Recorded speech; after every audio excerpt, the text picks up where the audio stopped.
నమస్కారం అండి. మీరు చూస్తుంది ఈవీ యాత్ర.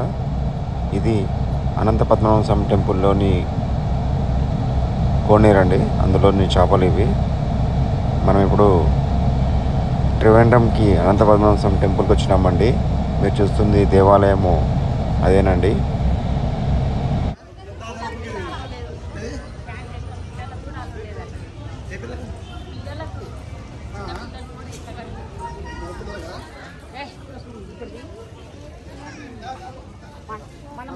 మీరు చూస్తుంది అనంత పద్మనాభ స్వామి టెంపుల్ త్రివేంద్రం. ఈ దేవాలయంలోకి మనం ఫోన్ కానీ అలాంటివి తీసుకొని పోనివ్వరండి. ఏదేమైనా ఈ దేవాలయము చాలా బందోబస్తు మధ్యలో ఉంటుంది. ఎందుకంటే ఇక్కడనే ఇప్పటికీ లెక్కగడలేనంత సంపద బంగారం దొరికిందండి, బంగారు విగ్రహాలు. అలాంటి దేవాలయమే ఈ తిరువనంతపురం అనంత పద్మనాభ స్వామి టెంపుల్. ఇప్పటికీ మఫ్టీలో ఉంటారండి పోలీసులందరూ పంచగట్టుకొని. చాలా కనుసైగల్లో ఇక్కడ పోలీసులు పనిచేస్తుంటారు. చాలా కఠినమైన ఆంక్షల మధ్యలో మనల్ని దర్శనం చేయిస్తారండి. చాలా అద్భుతంగా ఉంటుంది దేవాలయం. ఈ దేవాలయంలోకి ఫోన్ అలాంటివి అలౌడ్ లేవండి. ఎవరైనా సరే లాకర్లో పెట్టి వెళ్ళాల్సిందే. ఫోన్లు కానీ కెమెరా కానీ ఏదేమైనా ఫోటో కూడా ముందు నుంచి తీయరండి. మనం ఏదో పబ్లిక్ లేరు కాబట్టి ముందుకు వచ్చి వీడియో తీస్తున్నాము. దర్శనం విజయవంతంగా చేసుకొని మేము బయటకు వచ్చినామండి. చాలా అద్భుతంగా అనిపించింది మాకు దర్శనము స్వామివారిది. ఇది అనంత పద్మనాభ స్వామి పక్కన ఉన్న కోనేరు అండి. ఈ కోనేరులోనే ముసలి ఉండేది. ఆ ముసలి పంతులు గారు వచ్చి ప్రసాదం పెడితే తినేదండి.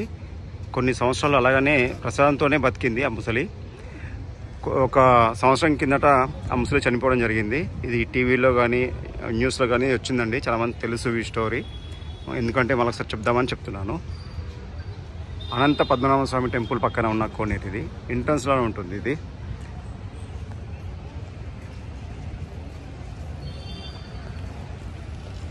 చాలా అద్భుతమైన దేవాలయం అండి.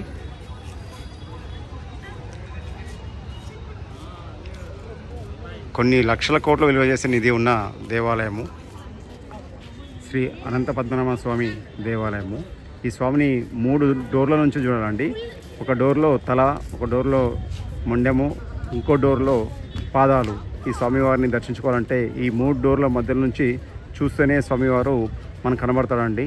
అంత పెద్దటి విగ్రహం అండి అది. చాలా అద్భుతమైన దేవాలయం అని చెప్పొచ్చు.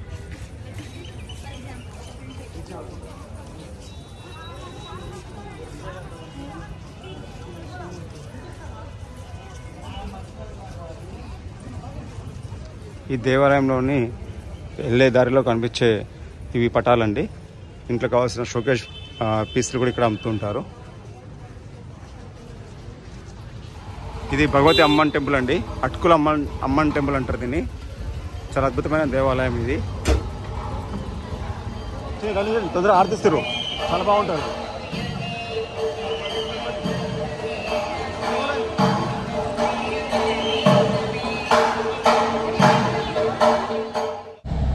త్రివేంద్రంలో మేము ఉన్న హోటల్ అండి ఇది.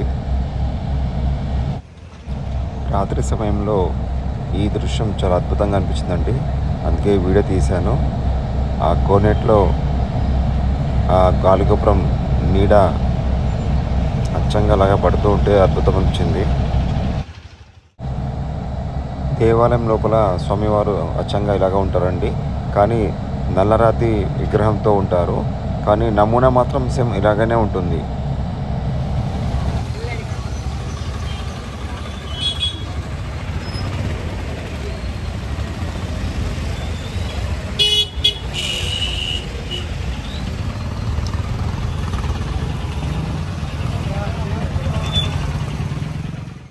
ఇప్పుడు మేము భారతదేశంలోని చాలా అద్భుతమైన బీచ్ అండి ఇది, కోమలం బీచ్. మేము అక్కడికి వచ్చినాము. చాలా అద్భుతంగా అనిపించింది.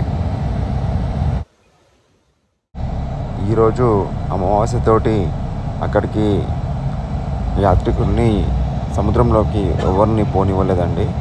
ఆటుపోట్లు చాలా భయంకరంగా వస్తున్నాయి కాబట్టి అందరినీ గార్డ్స్ ఆపేశారు. రెస్టారెంట్ ముందల ఇలా పెడతారండి సాయంత్రం వేళలో. మనకు నచ్చిన చేప కానీ, పీతలు కానీ, రొయ్యలు కానీ మనం సెలెక్ట్ చేసుకుంటే వాటిని వండి మనకు వడ్డిస్తారు.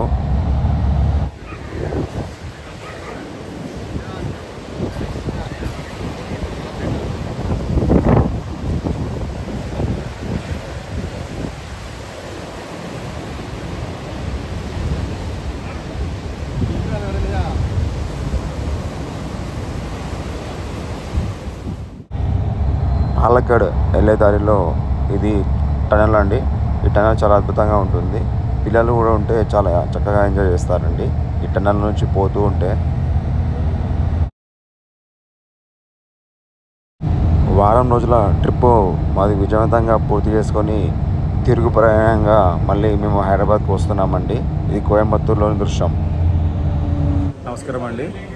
ఈరోజు ఉదయాన్నే మేము త్రివేంద్రం నుంచి బయలుదేరేటప్పుడు పందలరాజం అయ్యప్పస్వామి పెరిగి పెద్దవాడైన ఆ ఇల్లు, అదేవిధంగా తను బాల్యంలో ఆ పందలరాజు చేయించిన ఆభరణాలు, ఆ కోటని, ఆ ప్యాలెస్ని అంతా చూసుకొని మళ్ళీ మేము గురువాయూర్ టెంపుల్కి వచ్చినామండి. గురువాయూర్ టెంపుల్లో స్వామి దర్శనం చాలా బ్రహ్మాండంగా జరిగింది. అది కూడా చూసుకొని మేము మళ్ళీ కోయంబత్తూరుకి వచ్చినాము. కోయంబత్తూరు నుంచి ఇప్పుడు ఒక అరగంటలో మాకు బస్సు ఉందండి. ఈ వీడియోని మీరు చూసిన అందరికీ పేరు పేరున ధన్యవాదాలు. ఇలాంటి వీడియోలు ఇంకా ఎక్కువ చేస్తూ ఉంటానండి. ఈ వీడియోని లైక్ చేయండి, షేర్ చేయండి, సబ్స్క్రైబ్ చేయండి. అందరికీ ధన్యవాదాలు.